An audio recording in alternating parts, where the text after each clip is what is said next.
Hasiera batean badirudi enpresa publiko batek enpresa pribatu baten baldintzetatik salbu egon beharko lukeela, izan ere akziodun bakarra teorian mozkinak maximizatzeko beharrik ez duen estatua da. Hala ere, Statkraften kasuan deigarria da enpresa publikoa multinazional bihurtu arte. Hasi izana, enpresa publikoen ideia nagusia da sortzen diren komunitateari zerbitzua emateko bokazioa izatea, eta beraz, ez luke interes berezirik izan behar beren merkatuak hazteko eta zabaltzeko beste dozein enpresa kapitalistak bezala, eta are gutxiago herrialdearen mugetatik kanpo. Norvegiako Statkraft enpresak Euskal Herrian 2 parke eoliko eraikitzeko asmoa du. Azpeitia, Errezil eta Zestoa artean eraiki nahi du lehena, Piazpe izenekoa, eta 32 milioi euro inguru inbertsioa beharko da. 32 megabateko potentzia izango du, eta urtean 94,7 gigabat ordu produzituko ditu, 24.000 etxe ingururi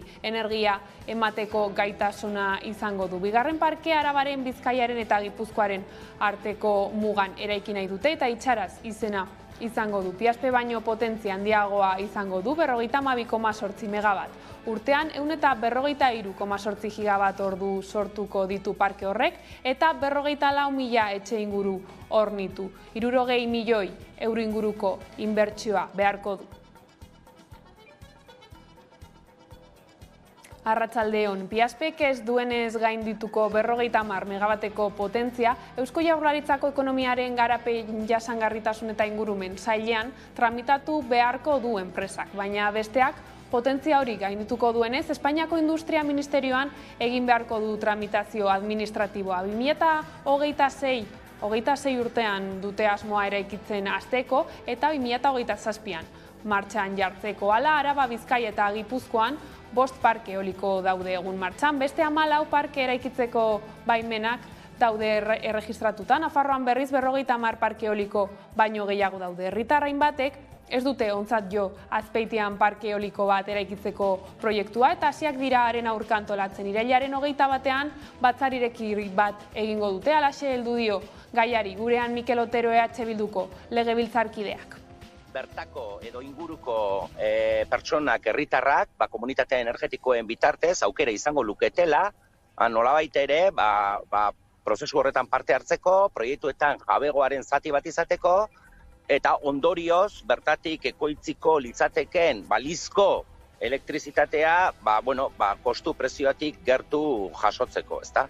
Nik uste dut horrek, nobedade bat eskaintzen duela.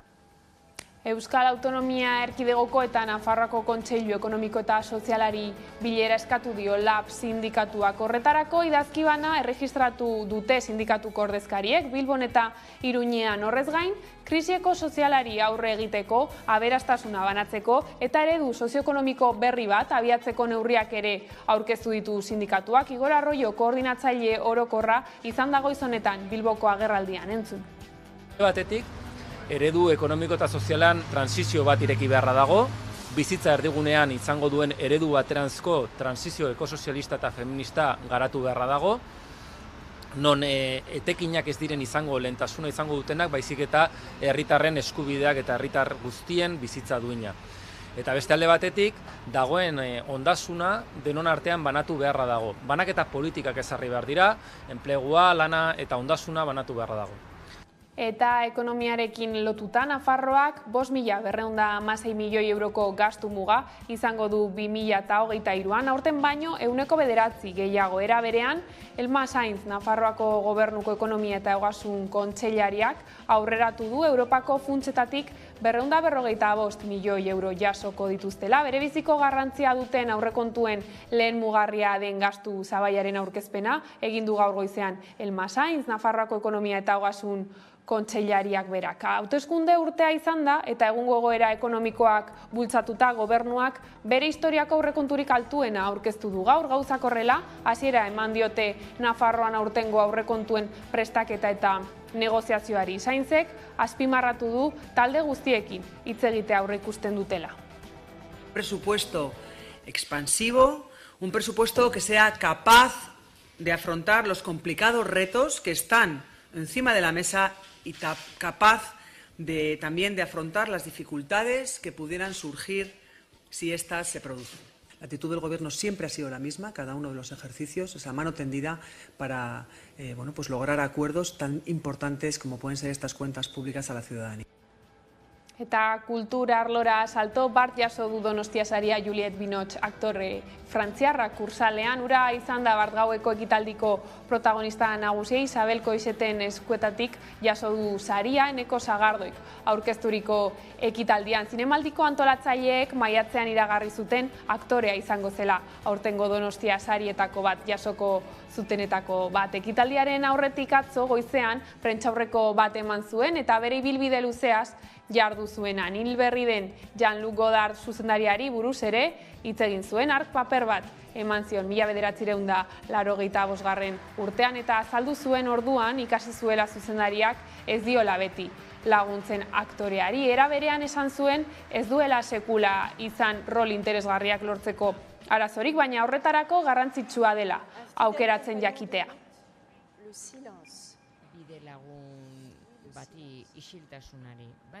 Ostiralean hasi zen zinemaldia eta hasiera ekitaldia ospatu baino ordu bete lehenago pantailak euskaraz mugimenduak deitutako elkarretaratzea egin zen kursalaren aurrean Zurriolako zubiaren ertzean. Izan ere, aurten Donostiako zinemaldiko emanaldiak aztertu ditu pantailak euskarazek eta zabaldutako datuen arabera emanaldien 10% inguru dira euskaraz, eleaniztunak edo euskarara azpidatzita. Hala, zinemetan, zinema, jaialdietan, telebistan zein plataformetan euskarak bizi duen diskriminazioa amaitzea erakundeen ardura dela uste dute ekimeneko kideek eta ikusentzunezkoen kontseilua eskatu dute.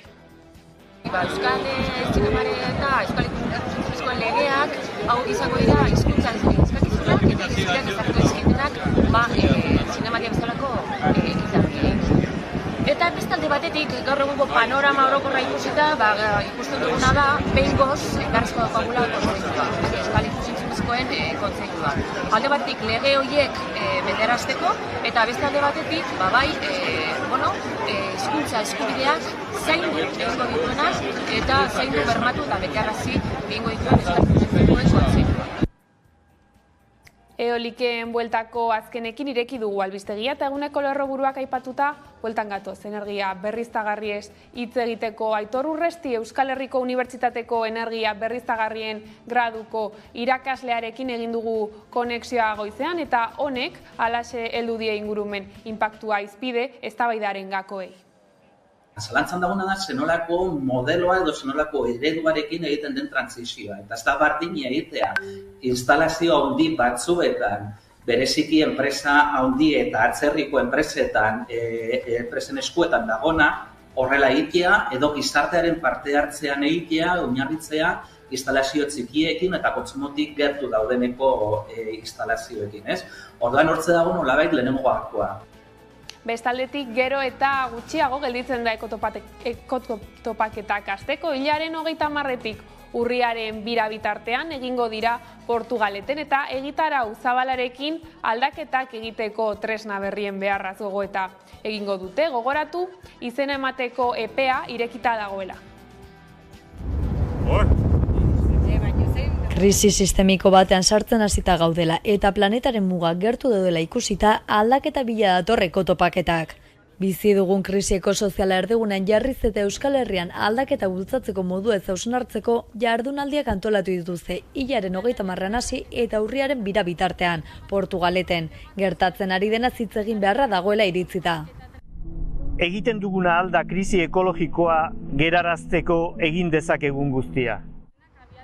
Mundu guztiarentzako irekiak izango dira jardunaldiak eta horietan zenbait elkarte ekologistek, unibertsitate irakaslek, nekazarik eta beste eragile batzuek hartuko dute parte. Azken krisiak gure garaia lelopean. Portugaleteko merkatuan eta sastraka gaztetxean egingo dituzte eta egitarau zabala aurkeztu dute jada. Hitzaldi, mahai inguru eta eztabaidaekin batera musika emanaldiak eta bestelako ekitaldiak ere egingo dituzte. Arazoak globalak izanik ere Euskal Herrian aldaketa eragiteko zer egin behar den izango dute mintzagai ekotopaketetan. Baita xede hori lortze aldera tresna berri bat beharrote den ere. Arazo ekosozialek irtenbide ekosozialak dituzte. Ekotopaketak iragartzen dituen afisan zurezko pieza batzuk agertzen dira, amiltzar dagoen dorre bat osatzen dutenak. Gaur egungo egoeraren metafora egokia izan daitekela uste dute antolatzaileek. Jendartea egurrezko piezekin egindako dorre horietako baten modukoa da. Altua eta ezegonkorra, oso euskorra. Ez dezagun ahaztu, labe garaienak ere erdoilak hartu zituen, eta Inperio Handiak erortzen dira. Aldaketen garaiak datoz, eta ez gaude prest. Egurrezko dorraren iduria hautatu dugu, jengarena. Gure etxea erortzeko zorian egon daitekelako. Ekiteko garaia dela aintzat harturik aldaketa bila datoz. Horiek hala gertatzen ari denaren tamainaz jabetu eta olatu ekologistara batu nahi duen orok izena eman dezake ekotopaketen webgunean, edota komunikazioa abildua ekotopaketak.eus helbidera idatziz. Irtenbide ekosozialak dituzte. Azpiegiturei dagokienez, Iruña eta Altsasu artean atzeteren lanekin aurrera egitea adostu dute Nafarroako gobernuak eta Madrilek Euskal Y-aren lotura Gasteiztik edota Ezkio itsasotik egingo den erabaki gabe dagoen artean. Hori hala, Castejon eta Altsasu arteko abiadura handia behin-behinean martxan jarriko litzateke. Nafarroako abiadura handiko trenaren eta Euskaliaren lotura Gasteiztik edota Ezkio itsasotik egingo den erabaki gabe dagoen bitartean, Nafarroako gobernuak eta Espainiako gobernuak erabaki dute Iruña eta Altsasu arteko atzeteren trazadura planifikatzeko eta gauzatzeko lanetan aurrera egitea. Erabaki horrekin Castellon eta Altsasu arteko abiadura handia behin-behinean martxan jarriko litzateke, Euskaliaren azken konexioa edozein izan da ere. Euskaliarekin lotzeko azken zateari dagokionez, Bernardo Ziriza Nafarroako lurralde kohesiorako kontseilariak defendatu du Gasteizko alternatiba ia osorik gainazalean doala, geoteknikoki asko aztertutako lursail batean. Korridore horren inguruan azpiegitura eta erekin ugari daudelako, egungo trenbidea eta N1 errepidea esaterako. Horregatik ezin omen da aurreikusi arazo geotekniko esanguratsurik. Altsasu Gasteiz aukerak ordea azpiegitura bikoiztea eskatzen du. Ibilbide luzeagoa izango litzateke eta zentzu horretan eragin zabalagoa izango luke, sakana bito zatituz. Ezkioko aukerari dagokionez alternatiba honek bere gain dakar askoz laburragoa dela, baina bi aukeren artean garestiena. Aurrekontua 2.000 milioi eurokoa litzateke. Gainera, HT Karalarko mendigunari aurre egin beharko lioke. Plana 21 kilometroko tunelekin zulatza da, gutxi gora bera lakuntzatik Ezkio itsasoko geltokiarekin lotu arte. Baina Nafarroako gobernuko herrilanetako talde teknikoak kezkatuta daude orain arte egindako ikerketa geologikoa ez delako nahikoa Ezkioko alternatiban. Hori ala Bernardo Ziriza kontseilariak ministerioari eskatu dio prospekzio geofisikoak eta zundaketa geoteknikoak egitea, Ezkioko alternatibak dakarren ziurgabetasun maila handia argitu ahal izateko. Lurralde kohesioko kontseilariak azpimarratu duenez, Nafarroako gobernuak bi aukeren informazio geotekniko, geologiko eta hidrogeologiko osoa behar du. Garrantzi estrategiko hori duen proiektu bat berme eta ziurtasun tekniko guztiekin gauzatu behar omen da. Bestela ez liratekela preste egongo erabaki arduratsu eta posibilista bat hartzeko. Eta aipatu dugu, lerroburuetan ere krisi ekosozialari aurre egiteko proposatu dituen neurriak aurkeztu ditu goiz honetan LAB sindikatuak. Bilbon egin dute agerraldia eta bertan izan da Aiara de Urreta lankidea. Jarraian xehetasun gehiago. LAB sindikatuak Araba, Bizkaia eta Gipuzkoako zein Nafarroako Kontseilu Ekonomiko Sozialari premiazko bilera eskatu dio eta horretarako idazki bat erregistratu dute sindikatuko ordezkariek. Krisieko sozialari aurre egiteko neurriak proposatu ditu sindikatuak 4 ataletan banatuta eta Bilbon egindako agerraldian Igor Arroyo LABeko idazkari orokorrak ardatz nagusiak azaldu ditu. Lehenik eta behin enplegu politikari eta zerga politikari dagozkion neurriak, erosmen ahalmena bermatzeko eta langileon langileon errentak babesteko. Bigarrenik, zerbitzu publikoak, pentsio publikoak eta prestazio publikoak babesteko eta garatzeko planteamendua. Hirugarrenik, transizio ekologikoa, planteatzen dugu, langileon parte hartzean oinarritutako transizio bat beharrezkoa dela, eredu aldaketa bat beharrezkoa dela, eta laugarrenik hori guztia Euskal Herrian bideratzeko estatu tresnak aldarrikatzen ditugu. Inflazioa erosketa saskira ere iritsi da, erregaiak eta bereziki gaza garestitu ondoren, elikagaien salneurriak dira orain gora egiten ari direnak. Produktuak 6% eta 9% artean garestitu dira supermerkatura heldu baino lehen. Egoera hau, herritarrek nola bizi duten galdetzeko Bilboko kaleetan izan da Aiara de Urreta kazetaria. Elikagaien tasa 3% igo da uztailetik. Azken 2 hamarkadetan erregisotako altuena da gainera. Horien artean bereziki nabarmentzekoak dira haragiaren, ogi eta zerealen, esnearen, gaztaren eta arrautzen igoera. Egoera horrela Yolanda Díaz, Espainiako gobernuko presidente ordeak, oinarrizko elikagaien gainean prezio muga ezartzea proposatu du, baina zeintzuk dira oinarrizko produktuak herritarrentzat? Zer uste dute Díazek proposatakoaren inguruan? Hau da Bilboko kaleetan jaso duguna.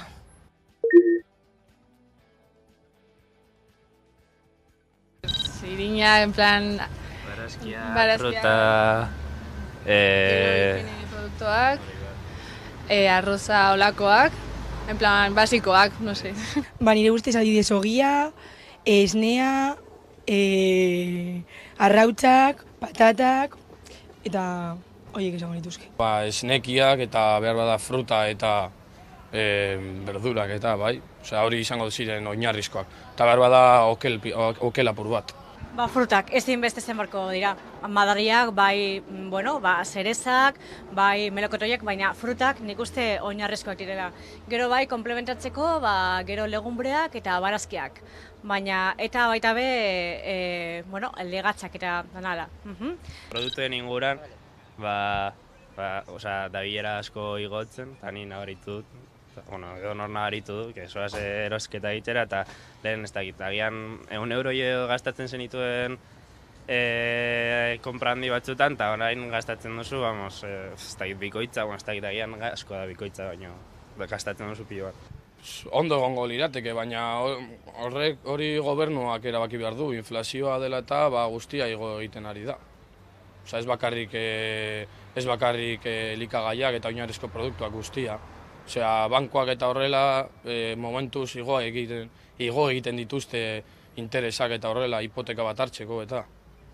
Ezken finean, oinarrizkoak direnez gero eta pertsona bakoitzeko nolabait ezin bestez horretaz oinarritu behar denez, ez dela galestetu behar. Azken batean bestela jendea joango da kanpora zeo zer hartzera, hau da jantetzera eta halakoak, baina hori ez da nolabait merketasuna. Azken batean hori da, puntu batzuk eman dizkiola pertsonak, baina egutegian ez egun egin behar den gauza bat.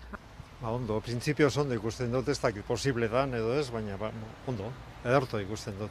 Ni adibidez egunero noa erosketetara, eta ikusi duela egoera nabari bat hori oinarrizko produktuetan, nire ustez gehiagizko prezio bat egotea ondo egongo litzateke. Eta lan gatazketara salto, Arabako metalgintzako sindikatuek udako porraldia amaituta mobilizazioak eta grebak berreskuratu dituzte baita bilerak ere. Hilaren hasieran, SEA patronala eta sindikatuak elkartu ziren, gaur bilera bat egin dute eta arratsaldean berriz elkartu dira. Sindikatuek azaldu dutenez patronalak negoziatzeko asmoa erakutsi du eta horregatik arratsaldean elkartu dira. Eskatzen duten lan hitzarmen kolektiboa sinatzeko asmoz. Momentuz aste honetarako aurreikusita dauden lan uzteak, bere horretan jarraitzen dute bileran ez ustekorik ez badago. Asteazkenean, ostegunean eta ostiralean Arabako metalgintzako langileak ez dira lanera joango. Aldiz, ArcelorMittaleko Espainiako zuzendaritzak aldi baterako lan erregulazio espedientea proposatu du 2023ko abendura arte Espainiako estatu osoan. LAB eta ELA sindikatuek baina argi adierazi dute ez dutela onartuko. Asteazkenean berriro bilduko da zuzendaritza sindikatuekin. Ez degula babestuko, esan gaik ez buruik ez duen planteamendu dago. Eta ugarbi erraten dugu, langileok ez da erraminta bat. Langileok pertsona gara eta gure eskubideak ditugu eta ez dugu inondik inora horrelako errespetu falta onartuko. Ikasturte politikoari hasiera emango dio ostegunean Eusko Legebiltzarrak eta Iñigo Urkullu lehendakariak hitzaldia eskainiko du goizeko saioan. Lehendakaritzak hitzaldiaren ardatz nagusiak igorri dizkie gaur Legebiltzar taldeei eta komunikabidei. Igorritako laburpenak jasotzen duenez, munduak bizi duen ziurgabetasun egoera izango du hizpide Urkulluk. Azken 2 urte eta erdian pandemiak eragin duen osasun krisiak eta egun Ukrainiako gerrak sortutakoak ziurgabetasuna ekarri dutela azalduko du eta testuinguru horretan lankidetzan oinarritutako gobernantzaren alde egingo du. Eguerdi honetan lehendakaria Andoni Ortuzar Euskadi Buru Batzarreko presidentearekin bildu da Sabinetxean legegintzaldiko lehentasunak finkatzeko. Bertan izan da Joseba Egibar, legebiltzarkidea ere, eta adierazi duenez ostegunean izango den politika orokorreko bileraren lerro nagusia akordioak bilatzea izango da haien alderdiarentzat. Osoko bilkuraren behintzat lerro nagusiena jarrerei dagokionez izango da akordioa behar ditugula. Akordioa behar ditugula guztiok krisi garai hontatikan ondo ateatzeko. Eta badaukagu herri neurria, baditugu gaitasunak, tresnak, jendea batipat, eta nik uste jende horri mintzatu behar gehala. Eta esan baita ere arlo personalean guzti honek eskatuko dula konpromisoa eta gizarte disiplina. Gai zaldatuta berriz, Sarek asteburuan aurkeztu du urriaren 8ko mobilizazioa, etxera bidea gertu lelopean egun osoko egitaraua. Antolatu du aldarrikapena eta festa uztartuz. Ignacio Oyarzabalek eta Naikari Iturbek adierazi dutenez 2 mezu helarazi nahi dituzte, batetik euskal presoak gero eta gertuago daudela eta bestetik oraindik salbuespenarekin guztiz amaitzeko bidea egiteke dagoela. Hala, urriaren 8an emango dio amaiera Sarek izan bidea dinamikari. Goizeko 11etan azken kilometroak egingo dituzte Donostia inguruko herrietako kideekin, bulebarretik Pio 12 etorbidera. Handik azken metroak burutzeko ilunbera manifestazio koloretsu bat egingo du Sarek. Hain zuzen ilunben izango baita Sarek antolatu duen jaialdia goizaldera arte.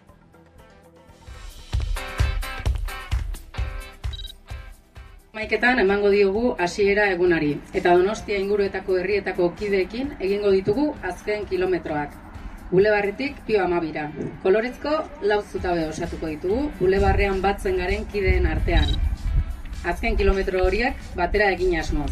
12etan Pio 12ra iristean gainontzeko herritarrekin batu eta manifestazio musikatuari hasiera emango diogu. Ilunbera bitarte.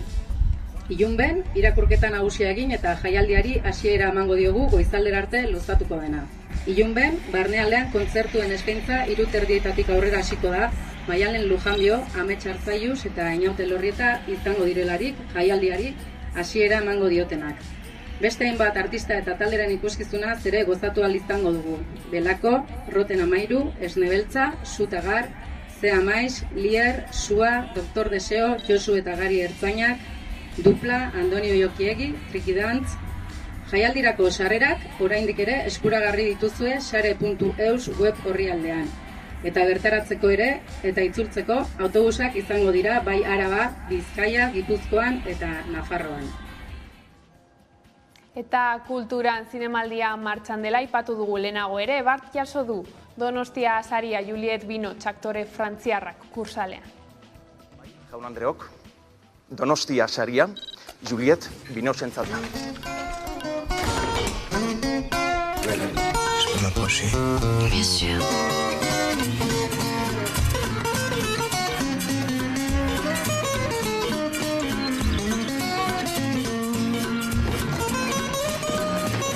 Il n'y a que les folies qu'on ne regrette pas. Absolument, j'ai l'air plutôt sage comme ça, mais en fait, vous me connaissez pas, hein?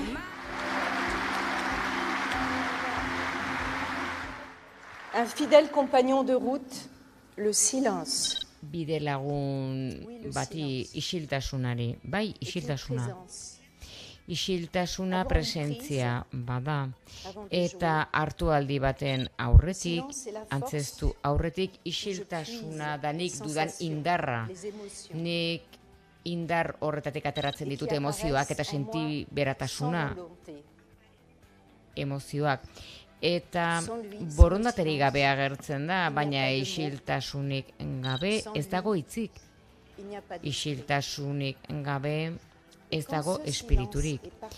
Eta isiltasun hori partekatua denean, zinemagile batekin partekatzen duzunean, edo antzezle batekin, edo zinematalde batekin, une horretan bertan urrezko ari bat sortzen da, eta gero hori film bat bihurtzen da.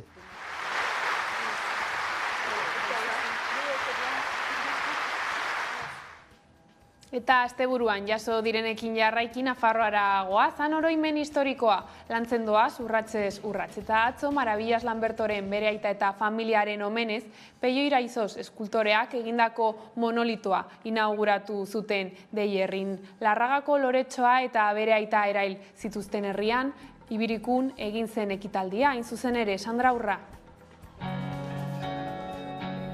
Oroimen historikoak badu oraindik egiteko bidea.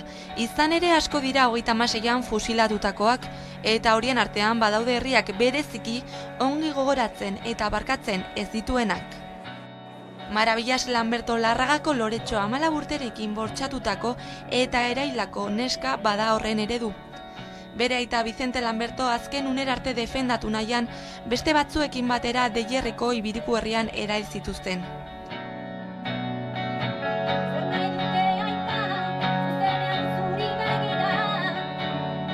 Gaur egun haien arrastorin gabe jarraitzen badugu ere, haien oroimenean 3 metroko monolito bat eskaini die Deierriko haranak.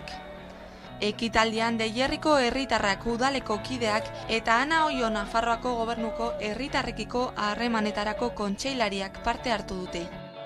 Memoria ez da iraganeko kontua, baizik eta etorkizuneko kontua, ez? Aldako ekitaldia, esaten dudan bezala, oso beharrezkoa dira. Ilusio handiz, Peio Iraizoz eskultoreak hartu zuen monolitoa lantzeko enkargua. Uno de los barrenos que no había roto, pensé romperlo, pero luego pensé que estaba muy bien donde estaba y tenía un motivo para estar. Entonces, cada agujero en el borde de la piedra simulan disparos, simulan reventones, ¿no? Son disparos. Y este es un disparo más. La flor de Maravillas está rota.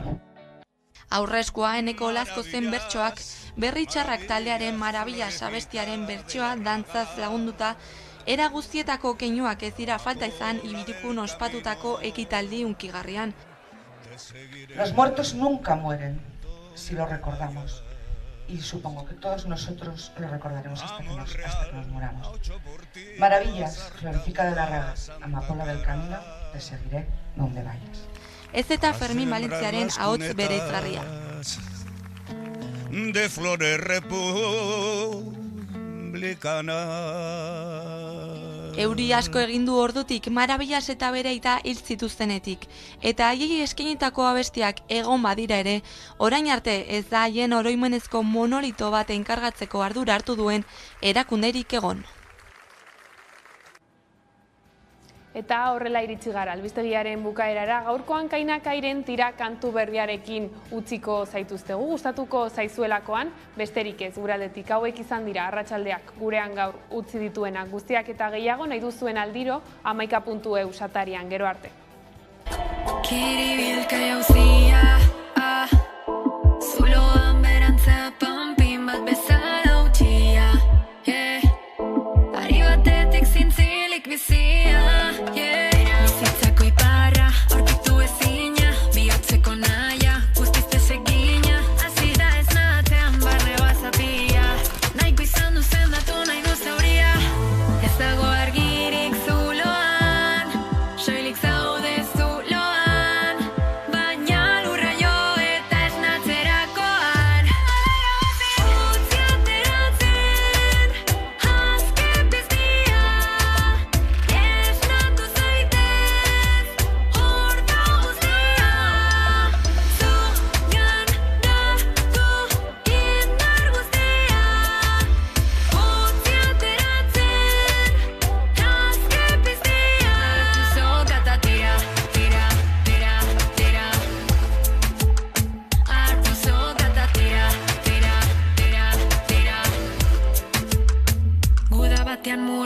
Sentitzen naiz egunero, jango nauzu erori